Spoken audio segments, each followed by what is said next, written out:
Shalom, salam moderasi. Kembali di dalam program Sumbu, Suara Penyuluh Menyejukkan Kalbu, bersama dengan saya Freddy Sihotang, penyuluh agama Kristen Kementerian Agama Kota Palangkaraya. Kita akan kembali mendengarkan renungan firman Tuhan yang terambil di dalam Yesaya pasal yang ke-57 ayat yang ke-15. Demikian firman Tuhan.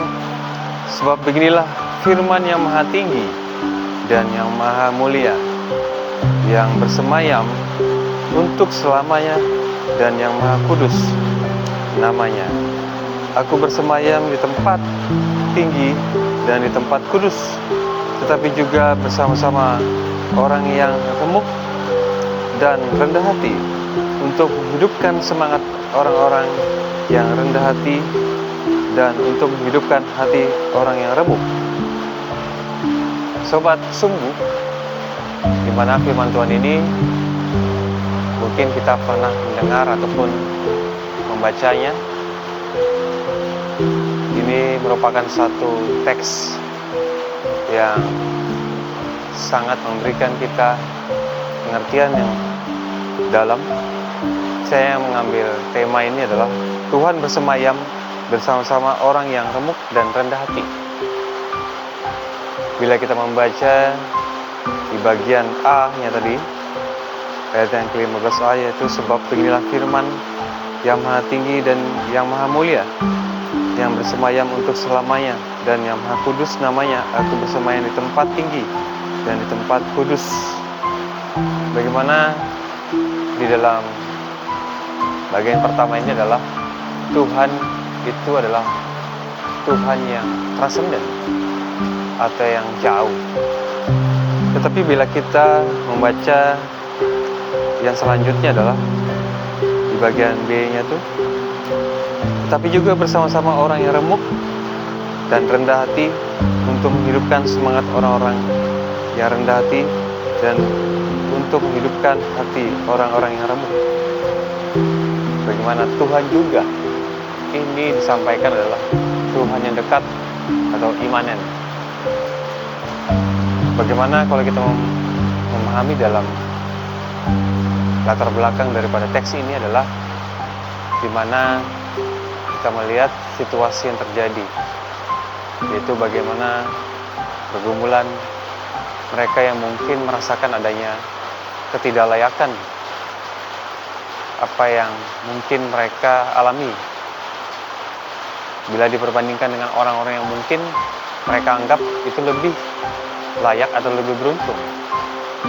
Tetapi di sini firman Tuhan juga disampaikan di pasal yang sebelumnya adalah bagaimana teks ini disampaikan adalah supaya mereka tidak menganggap diri mereka tidak layak, tetapi justru di dalam kondisi apapun Tuhan terbuka bagi setiap mereka yang datang untuk merespon, yaitu bahwa Allah itu adalah Allah yang tidak hanya dalam posisinya dia itu Allah yang maha kudus, tetapi dia adalah Allah yang dekat, Allah yang menghampiri, bahkan bersemayam di tengah-tengah orang yang mengalami kondisi pergumulan.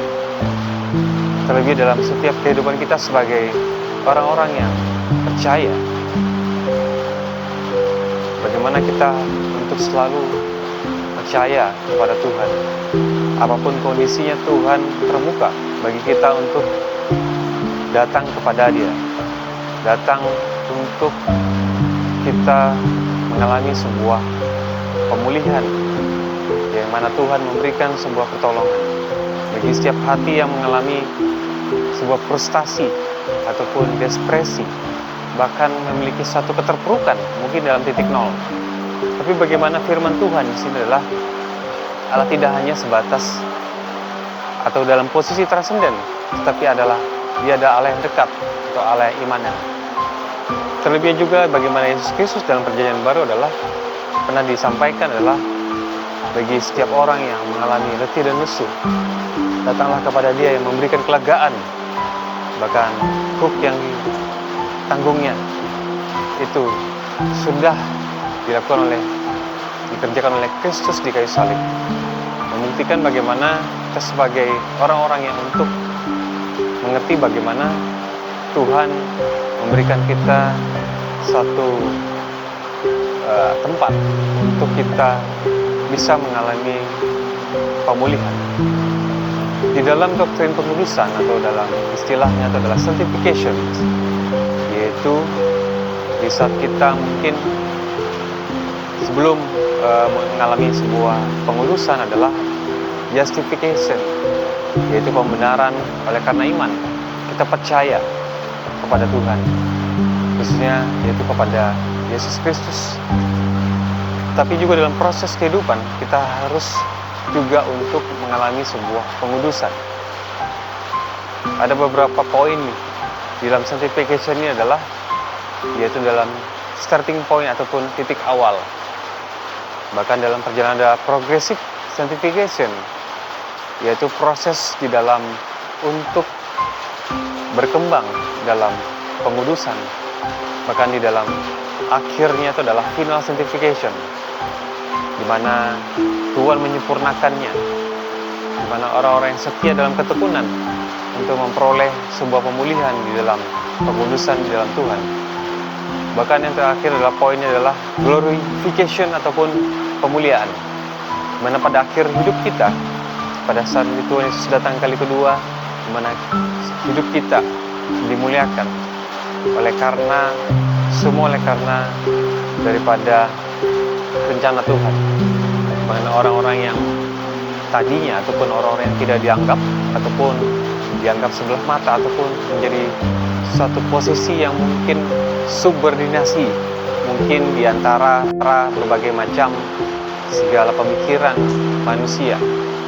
Tetapi Allah memulihkan, mengangkat setiap orang yang benar-benar percaya dan mengaku akan setiap kesalahan dan perbuatannya, di mana Tuhan ingin mengubah kehidupan manusia lama yang menjadi manusia yang baru.